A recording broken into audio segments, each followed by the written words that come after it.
بنای خوا سلام هاوران هیوام لر شونه بن ساق و سلامت و تندروز بن انشالله.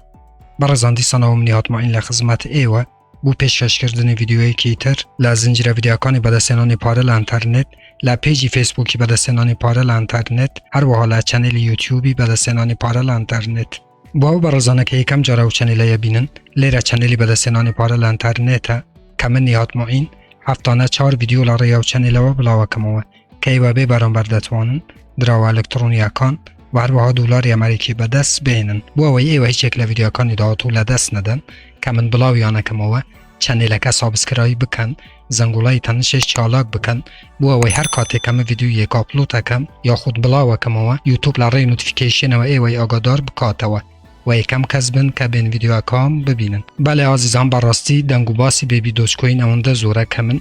هر پیم خوشه براستی هفته ای اگر یک جارش به ویدیو لسر دراوی الکترونی بیبی دوچ کوین درست بکم استاش دشین ناو تویتری بیبی دوچ کوین که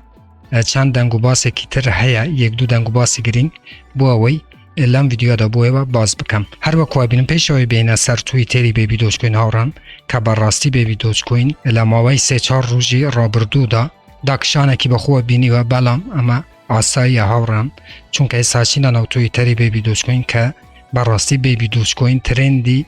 کریپتوکارنسیه و براستی سرکفنا گورکان بیبی دوچ کوین دیسانه لام ویدیوی بوه و باسکم بینر بن تا کوتای بو اوی گرینگترین دنگو باسی هم دراو الکترونیایی ببینن.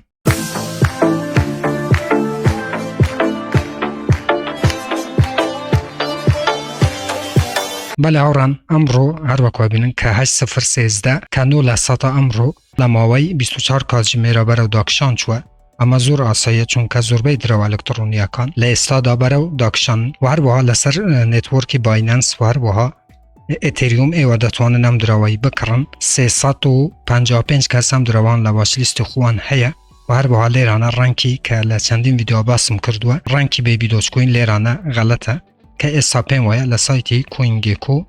لرتبه 106 تاکو 170 کریپتو کارنسیه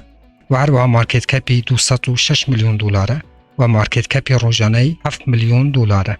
و لیرانه شتوانه تماشای نموداری بکن هفتانه روزانه و مانگانه که چند برو داکشان چوه.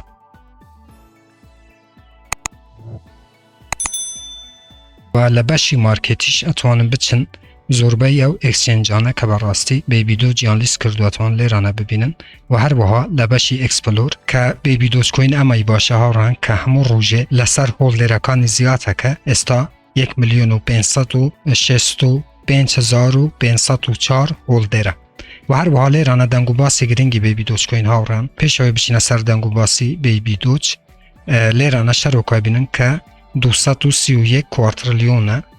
چون که 420 بوه بلام تو کنسوزی کردوه و 154 کوارتریلیون استا لناو بازاریه و معامله پیکره لیرانه گرینگترین دنگو باسی بیبی دوچ کوین لیرانه که باسی NFT سرهندی بیبی دوچ کوینه که و هر وها ببونه لدایگ بونی هر وکو لیرانه بینن بلام اوی لبیر نکن هاوران که برراسی بیبی دوچ کوین لماوی کی ترا سرکفنا گورکانی بیبی دوچ کوین بینن که برراستی استا دنگو باسی کی زور گرینگی هیا بو اوی بو و باز بکم که لبرچی بیبی دوچ کوین برراستی لماوی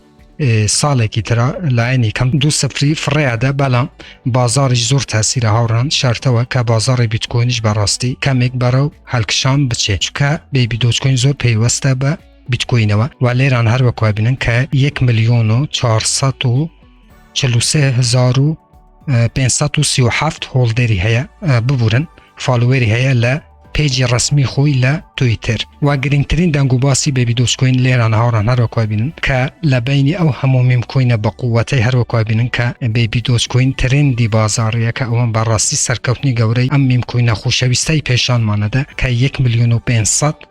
هولدری هیا هر وقت لیرانه بینن که براستی چند میم کوینی گرینگی تریشه لناو ام لیسته که هر وقت بینن بیبی دوچ کوین یک کمه یوشی هر وقت لیرانه بینن تتان آرنا و هر وها چندین میم کوینی تر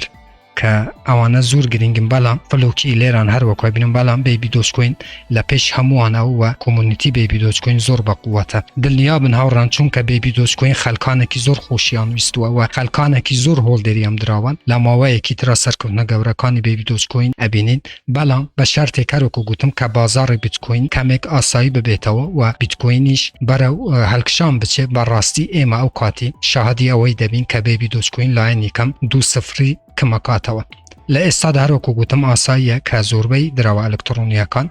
برو داکشانن زور آساییه بو ممکن کیش که هر وکو بیبی دوچ کوین که حساب برو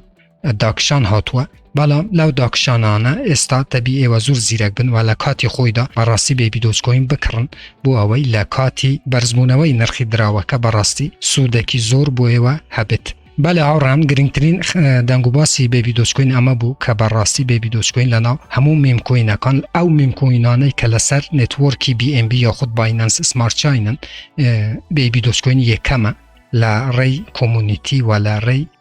رکلامو که براستی اما سرکفتنه کی زور گوره بو دراوی الکترونی بیبی دوچ کوین تنها هولدی بکن عزیزان چاوره بن براستی اوانه که صبر و تعاملیان هیا شاهدی پامپا گورکانی دراوی الکترونی بیبی دوچ کوین دبین لماوی کی ترا اماش پیویز بو بوی و ام ویدیوی درست بکم هیوادارم بوی و صوتمن بو بیت ام ویدیو شاورن هر رخنا کامم بسیاری که بو لجر ویدیو لچنل یوتیوبون بنوسن من بچاوان جواب تاندمو تا ویدیو اکیتر وبسایت اکیتر اپ اکیتر و هر وها برنامه اکیتر همو تان بخوی گورس پیرم خواه یارو پنای ایوا بیت خواه تان لگل